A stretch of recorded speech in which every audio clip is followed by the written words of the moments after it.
जीवन के अंदर ज्ञान और भक्ति को हम कैसे बढ़ाएं।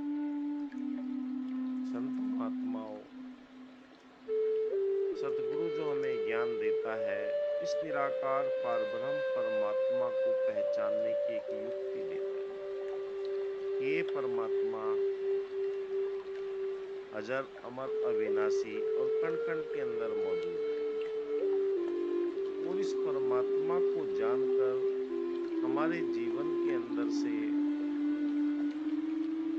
आवागमन के चक्र समाप्त हो जाते हैं। सबसे पहला प्रश्न उठता है कि वाकई जो ग्रंथों के अंदर बात लिखी हुई है कि परमात्मा का स्वरूप क्या है और परमात्मा को हम कैसे प्राप्त करें, क्योंकि ज्ञान की प्रकाष्ठा पर सतगुरु की ही कृपा से ही पहुंचा जा सकता है। निराकार पारब्रह्म परमात्मा का एहसास मनुष्य जीवन में ही किया जा सकता है। कोई भी पंछी या कोई भी जानवर ये कार्य नहीं कर सकते, क्योंकि इंसान के पास में जो विवेक है उसके द्वारा ये कार्य किया जा सकता है। खाके निद्रा भोजन भोग भये, नर पशु एक समान, ज्ञान अधिक है नरन में, ज्ञान बिना पशु जान। तो कौन सा ज्ञान है, इंसान को क्यों श्रेष्ठ बताया गया है? जिस रास्ते से गुजरता है उस रास्ते पर घास नहीं होती और जानवरों को रास्ते पर छोड़ दिया जाता है, वहां पर कोई फर्क नहीं पड़ता, फिर भी श्रेष्ठ बताया गया, क्योंकि इंसान के बच्चे को बचपन से ही सिखाया जाता है। एक किसी भी पशु का बच्चा या जानवर का बच्चा अगर आप नदी में छोड़ दें तो वो तैर कर निकल सकता है, और इंसान का बच्चा छोड़ दिया जाए तो डूब जाएगा, क्योंकि बचपन से ही सिखाया जाता है। तो परमात्मा को पाने का वो ज्ञान है क्या जिससे परमात्मा को पाया जा सके, और पाने की विधि क्या है, इससे जीवन के अंदर भक्ति आए, तभी तो जीवन के अंदर सबसे पहले हमें ये यकीन करना पड़ेगा। जैसे गीता के अंदर भी स्पष्ट लिखा कि नैनम छिदते शस्त्रानि नैनम दहती पावक न चैनम क्लेदंता पशु, शस्त्र काटते नहीं, अग्नि जलाती नहीं, वायु सुखाती नहीं, जलती तो ऐसे ही रामचरितमानस में लिखा है, बिन पग चले सुने बिन काना, कर बिन कर्म करे विद्वान, आनंद रहित सकल रस बोधी, बिन वाणी बंधु। बिना पैर के चलता है, बिना कान के सुनता है। गुरु ग्रंथ साहब ने लिखा है, को सुनलो नान काज जल थल रहा समाये, दूजे काहे सिमरिए जो जन्म ते ही मर जाए। बाइबिल में लिखा, धरती मेरी चौकी आसमान मेरा सर है, जहाँ एकत्रित होकर लोग इबादत करते मैं वहां पर मौजूद रहता हूँ। ये पहचान बताई है परमात्मा की, और इससे जब हम मिलाकर देखते हैं कि वाकई मेरे सतगुरु ने ये मुझ पर ऐसे ज्ञान की कृपा की है कि जब तक हम समर्पण भाव से, विश्वास के साथ में, आस्था के साथ में, निष्ठा के साथ में, दया करुणा के साथ में सतगुरु की बात पर यकीन नहीं करते, हमें ये परमात्मा नजर नहीं आता, ये दिखाई नहीं देता। और जीवन के अंदर जब तक ये भी यकीन विश्वास नहीं होगा, कहा कि पगडंडी नहीं संत की मिलती, यदि मन बनता दास नहीं, प्यास कभी नहीं मन की बुझती, यदि गुरु पर विश्वास नहीं। क्या वाकई मुझे विश्वास हो पाया है?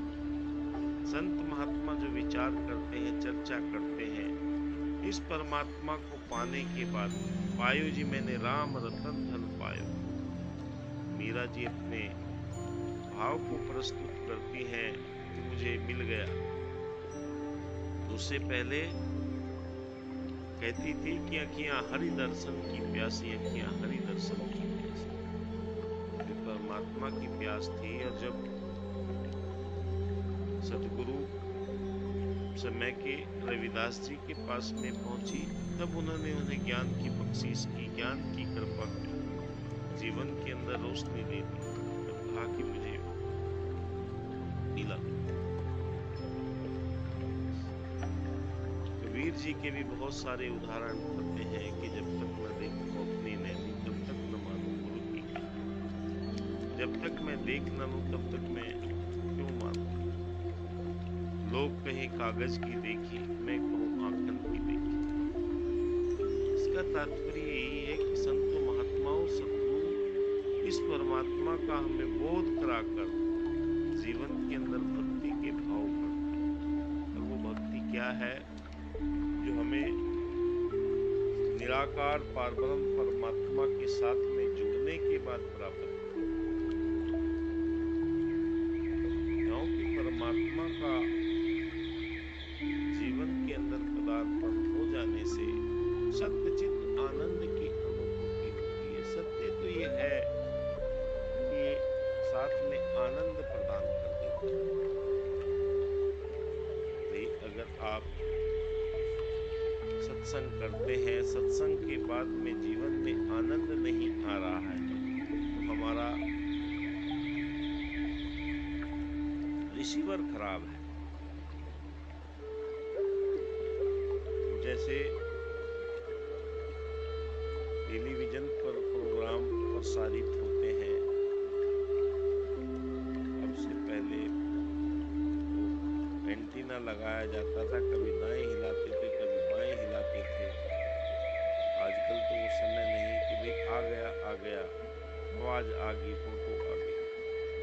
ठीक ऐसे ही जब तक हम अपने आप को ग्राही नहीं बनाएंगे, सीधा रिसीवर नहीं बनाएंगे गुरु की तरफ से जो हमारे जीवन को आनंद देने वाली बातें हैं, वो विश्वास की। अगर उस चीज को हम सही ढंग से यकीन नहीं करेंगे तो उसके अंदर जैसे टेलीविजन में चित्र फटे फटे आते थे, वो मच्छर से घूमते थे, ऐसे ही हमारे जीवन के अंदर वो बेचैनी, वो घृणा, वो नफरत, वो निंदा के भाव यही बने रहते हैं कि नहीं मुझे कुछ फायदा नहीं होगा। क्योंकि संतों महात्मा जब तक हम पूर्ण यकीन नहीं करेंगे रहबर के ऊपर, जीवन के अंदर हमारे वो भाव नहीं बनते जहां से जीवन के अंदर भक्ति भाव जन्म लेता है। क्योंकि एक अवस्था वो आती है जहां पर सतगुरु के प्रति हमारे विचारों में परिवर्तन हो। कहा कि पढ़ लो चाहे इतिहास पुराने पिछले बलियों पीरों के, पलट दिए हैं सतगुरु ने ही लेख उनकी तकदीरों के। अब तक तो हुए जितने स्वयं किसी ने पाया नहीं, राम कृष्ण और गुरु नानक को श्वेत नजरिए आया नहीं। युगों युगों से ज्ञान की डोरी रही गुरु के हाथों में, है उतारी अंधी दुनिया समय बिताए बात। तो फालतू की बातों में लगे रहते हैं कि रावण की नानी का क्या नाम था, सीता की बुआ का क्या नाम था। तो संतों महात्माओं ये संसार में लोग हमेशा रहते हैं, चाहे कितना भी आप जीवन की सच्चाई को जानते हो, पर हर आदमी कुछ न कुछ आपकी बातों को भटकाने के लिए, आपके विचारों को इधर उधर डालने के लिए वो अपना कार्य करते रहते हैं। पर गुरसिक हमेशा अपने सतगुरु पर एतबार करता है। ग्रंथों के अंदर प्रमाण आते हैं, नानक जी के साथ में उनके शिष्य रहा करते थे, और जब उन्हें वो बताया जाता था कि भाई जाओ, रात में ही कह दिया कि दिन हो गया कपड़े धोकर लाओ, तो वो चल देते थे। फिर सुबह उनसे पूछते थे कि भाई रात थी, आपने ऐसे क्यों नहीं कहा। मुझे गुरु के वचन को मानना है, माने यदि वचन गुरु का, गुरु की उस्तत होती है, स्वतः ही होगा हरि का सिमरण, मैल भी मन का कोटि। मन के अंदर जो मैल है, गुरु के वचन मानने से हमारे जीवन के सारे कष्ट दूर होते चले जाते हैं। क्योंकि सतगुरु जो होता है वो त्रिकालदर्शी होता है। क्या जीवन के अंदर आने वाला है और क्या जीवन पहले देखे। सतगुरु ने हमें मोबाइल फोनों को इस्तेमाल करने के लिए मना किया कि भाई इसे मत चलाओ, संगत से दूर रखो। पर सतगुरु ने वही बात एक कोरोना काल में आप देख लें कि भाई मोबाइल का भरपूर इस्तेमाल करो। तो हम अगर सतगुरु की जैसे बच्चे को हम रोकते हैं कि भाई उधर आग पड़ी हुई है उधर मत जा, पर जिस चीज को हम रोकते हैं वही वो करने के लिए तैयार हो जाता है, करता है। हम दाएं बाएं गए तो वो करेगा। तो वो सिख हमेशा अपने सतगुरु पर एतबार करता है, और जब एतबार हो जाता है तो जीवन के अंदर ऐसे भाव पनपने लगते हैं जो उसे ऊंचाइयों तक लेकर जाते हैं। क्योंकि गुरु और शिष्य का विश्वास का ही सबसे बड़ा नाता होता है, और विश्वास अगर बना रहता है तो जीवन के अंदर ये ज्ञान बढ़ने लगता है, पनपने लगता है। जैसे किसी बीज को जमीन के अंदर डालते हैं, उस जमीन को डालकर इंतजार किया जाता है कि कुछ दिन के बाद में ये अंकुरित होगा। अगर उस बीज को हम बार बार निकाल कर देख लें तो एक बरगद का पेड़ होता है, आंखों से सही ढंग से दिखाई भी नहीं देता, बहुत ही बारीक महीन सा उसका बीज होता है। पर जब अंकुरित होकर विशाल का वृक्ष बनता है तब यकीन होता है कि वाकई इस बीज के अंदर कितना बड़ा पौधा छुपा हुआ है। तो विश्वास के अंदर हमारे जीवन के अंदर ज्ञान की वो उपलब्धि छुपी रहती है जो हमें ऊंचाइयों तक लेकर जाती है, और वही हमारे जीवन के अंदर आनंद के स्वरूप को जन्म देती है, जो निरंतर हमें यकीन होता चला जाता है। हमारे जीवन के अंदर बदलाव आना शुरू हो जाते हैं। संतों महात्माओं कहने का तात्पर्य यही है कि जीवन के अंदर अगर ज्ञान आ जाए तो भक्ति का आनंद आने लगता है। ज्ञान कैसा ज्ञान? आज संसार भक्ति कर रहा है, पर वो मर्जी की कर रहा है कि आज इसे बदल देंगे, कल इसे बदल देंगे, परसों उसे बदल देंगे। वो उस बदलाव पर कार्य करता है। अगर काम नहीं हुआ तो दूसरे मर्जी के भगवान, मर्जी के पकवान, मर्जी के दिनवार। पर नहीं, संतों कहा कि ब्रह्म ज्ञानी का सकल आकार, ब्रह्म ज्ञानी स्वयं निरंकार।